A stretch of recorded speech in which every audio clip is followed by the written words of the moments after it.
即马8月23，还有另外一波罢免投票，这南投罢免立委马文君的志工团呢，是来指控讲，伫投票进前有地方要来办村民大会，拍算要分一寡反罢的宣传品，而且呢，因是要求乡亲都爱早囡仔来等。另外，这发起罢免的团体，因是讲呢，有志工的据点的哪像互人来判流酸，这是危害到志工的安全。啊，那南投县政府是回应讲，即马警方已经介入调查。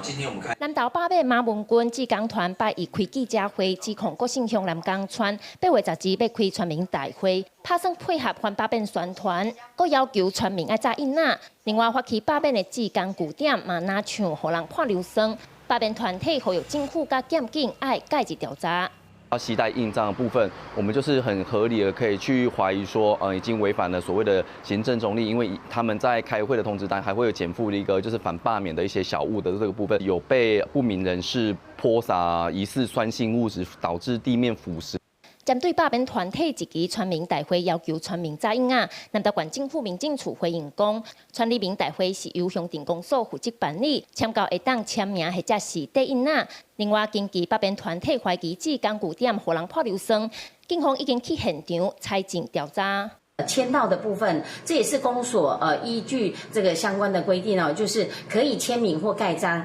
不会写字的人就用印章这样的。嘿啊，然后他有跟那个反罢免的文宣有一起夹带这样子啊？没有啊。第一时间已立即派员至现场采证调查，并全面调阅地点周遭监视器画面。8月23日有一波罢免投票，罢免投票日愈来愈晚。南投罢免立委马文君的志工团呼吁中央政府甲社会各界关注地方民主现况，维护宪法保障的民主甲罢免权。记者邢平仪南投报道。